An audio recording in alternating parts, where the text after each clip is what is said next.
Hello, everybody. I'm so excited. Today I have Melissa with Reds Zen Tea.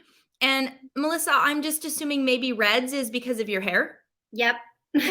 I You have a got it. redhead, so it's fun. Yeah, my oldest daughter's a redhead. So Oh, awesome. She's a yeah, 2%er, you know? I know. We read something somewhere that 2027 or 2032, I don't remember, the gene was going to be wiped out of the gene pool. The redhead Yeah. gene. It's it's so rare and it takes like I went back to my heritage and I tried to figure out like what were the chances of my parents having a redhead, you know? It was 1 in 4 chance if both partners carried the gene and I was the fourth born. So that was so weird, you know? Oh, wow, that is interesting. It's funny because on our family side, the Mhm. only redheads are my daughter and my brother's oldest daughter. So our Wow. two oldest were the only redheads out of 5, 6, 7 grandkids. And the only redhead I know of around is my mother-in-law. Well, Wow. my daughter's grandma, not my Yeah. mother. So I'm like, Yeah, it usually skips a generation at least. yeah. Yeah, it's But my crazy. grandmother was not a redhead, so it's just interesting. It's like, well, it's somewhere out there because they look Yeah, very similar, but that that's is so fun. awesome. Yeah. So, I'm so interested in I love to see all these different businesses that people have going on. It's just amazing. It just keeps reminding me that I keep reminding my kids of, "You just have a dream, you just have a passion, just do it." Like, Yeah. it can be a viable business. So, yours is fantastic. How did you get into it? And, tell me what it is. Do you make them? Do you source them? Tell me all about it and how you got here. Okay, so I mean, originally it started out with my grandmother. Drinking tea together was very special to me. She'd have us pick out these beautiful teacups. And I remember asking her at one point, like, are you worried that we're going to break these? And she said, honey, these are just things. So it just made me feel really special. And I loved that feeling of just having that downtime with her. Tea is always associated with like sharing moments with somebody. Yeah. And so for me, it was like, okay, I absolutely love tea. Then I ended up getting my degree in exercise, nutrition, and wellness. And I did my dissertation on the ergogenic effects of green tea, which is basically performance enhancing benefits of green tea. And I realized, oh my gosh, there's so many great benefits. So I started getting into the more high end teas. And, at this point, I was becoming a teacher. I taught for 16 years Oh, wow. as a health teacher and physical education teacher. Okay. And I kept coming back to the idea of, gosh, is this as good as it gets? You know what I mean? So I definitely knew that I wanted to do something in tea because it kind of encompassed everything that I loved, which was health, fitness, all of that. So, 8 years ago, I found the International Tea Masters Association and I became a certified tea sommelier. And then, as an educator, I'm like, okay, I want all the education, I want to go through the whole program. So, I became a certified tea master and then a certified tea blender because I wanted to create my own line of teas that were Okay. healthy, that were natural, that didn't have a lot of additives in it, but also had really great synergistic effects with the tea and the herbs together so that you can get performance enhancing benefits and also have something that tastes like dessert without all the calories. So that's why I Oh, created wow. my company because I've always been a competitor, whether it be, fitness competitions, marathons, triathlons, bicycling, and powerlifting. So I was like, I need something natural that can help fuel that exercise and give me a little bit of an extra edge. So, and it worked out great. So I created Red Zen Tea. I specialize in handcrafted organic dessert tea blends. So, like, I have blends like chocolate pu'er, which is great for digestion. I mean, it's just like, but it's delicious. So, That's amazing. yeah. So I love it. I mean, I'm obviously a teaaholic. I drink tea all day Yeah. long. But what's so great about it is that you could be, and what's crazy is I'll back up a little bit because I had the opportunity, because I work with the ITMA, I had the opportunity to travel the world. So I, That's after doing some of the courses, I I was in San Diego with the CEO, and he, had the spot for me for the master's course. And, after that, I was like, gosh, I just love this so much. He's like, why don't you become one of our trainers? You're already a teacher. And so then I became a certified trainer. So now I teach the tea sommelier courses. I teach the tea blending course, and I also teach the how to start your own tea business course. So it literally encompasses everything I love, which is teaching, Yeah. health and fitness, and tea. How fun is that? I would have never, you never think of those things when we look at a product, right? You don't think of all of the hard work or all of the studying and research and Mhm. all of that that goes into it. I would have never thought there were like all of those credentials to do tea, but why Right? wouldn't there be, right? So does that make you a tea snob? Like, can you absolutely tell you're like, so we're not going to drink that?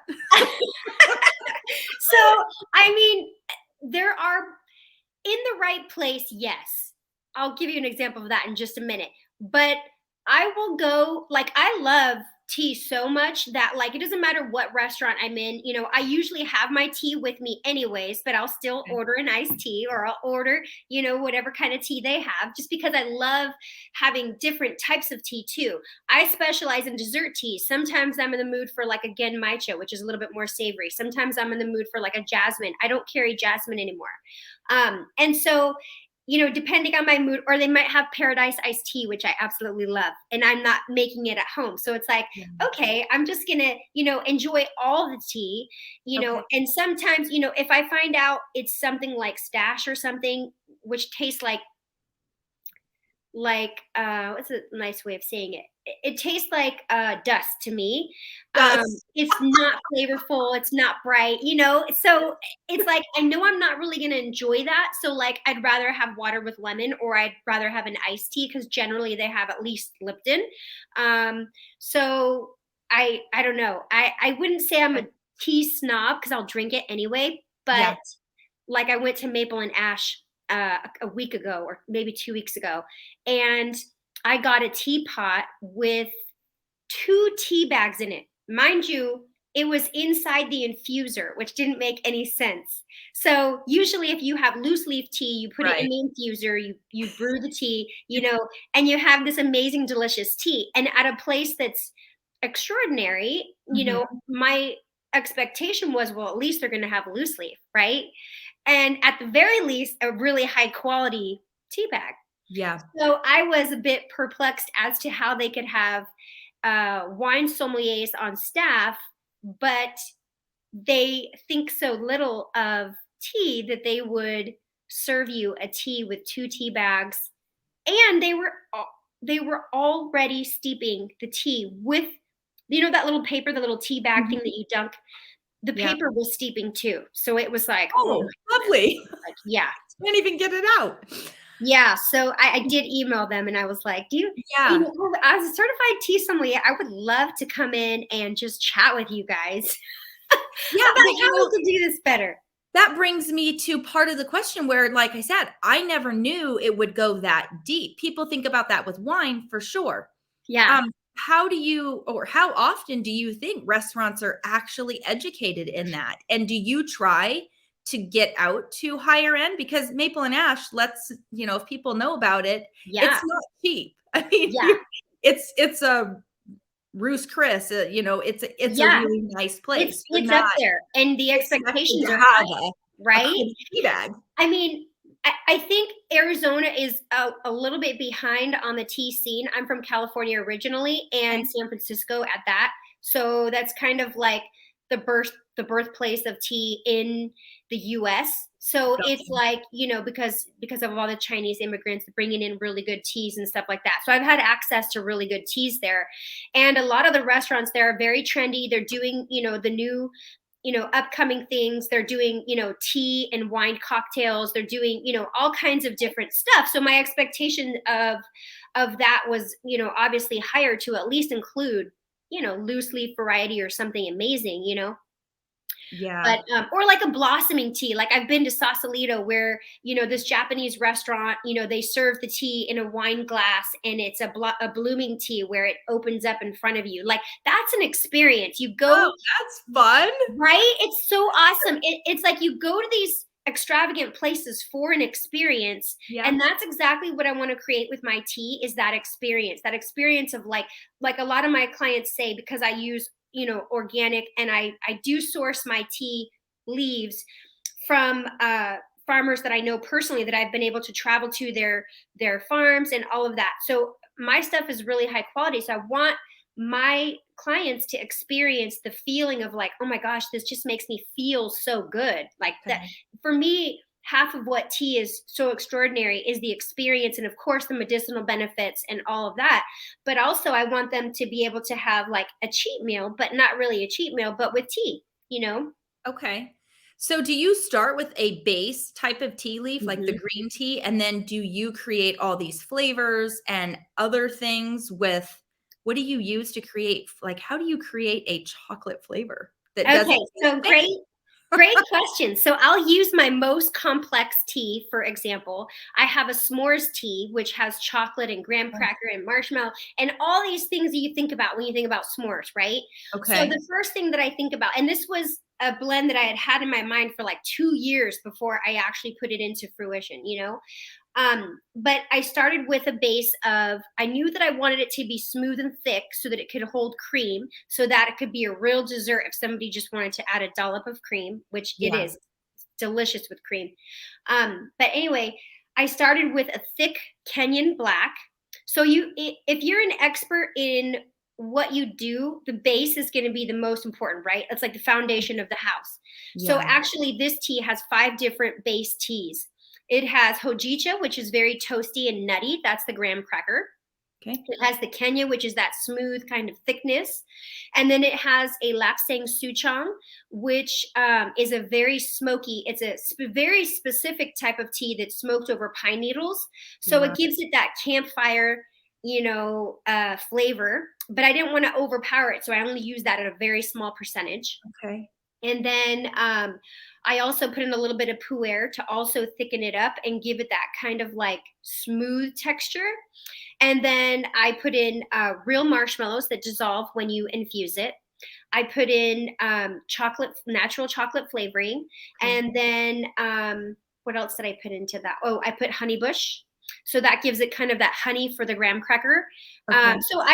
It's very well thought out in my mind before I like create it. And then once you start the process of creating it, you think about, okay, percentage wise, you know, because I know the base, you know, once you know the basics of like, okay, I'm going to start at this percent, it's still, I mean, there are thousands of possibilities, right? I Yeah. could have used a different company for the flavor. I could have used a Right. different type of Kenya. I could have used English breakfast, you know. So then it's a matter of actually putting the ingredients together at particular percentages, changing one and making like maybe 3 varieties, tasting them, seeing the flavor profile that you want, and then eventually getting to that finished product where you're like, okay, I love this. This is enjoyable. This is great. This is what I'm going with. Oh man, that's so amazing. So you probably sit at home like a little chemist. Yeah, it is. It's like I'm a little chemist. I'm dealing with percents, scales, all of Yeah. that. And then eventually you have this amazing recipe that you can then, like, sometimes I'll tweak it a little bit. Like, recently I added hibiscus to my strawberries and cream green because I wanted to change the color a little bit and add a little bit more citrus. So Okay. there's things like that where you can kind of fine tune it, even though you already have your recipe in place. Sure. Do you Yeah. ever host, because this is just, like, making it super exciting. Do you ever host, like, parties where people Oh, come yes, and totally. you So do? Oh, I I have to put do. that on I the do. note. So, and I also do in-home tea tastings, like free in-home tea tastings, so that people can learn how to actually taste tea like the professional way, but also That is taste so all of my fun. teas. Because I mean, that's been my most, I would say, beneficial way of growing my business has been just coming in, doing a tea tasting. People love it. I have clients for life. It's, you know, Okay. it's awesome. Yeah. How do you, so how well, obviously, you probably do a lot of social media, marketing, advertising, things like that.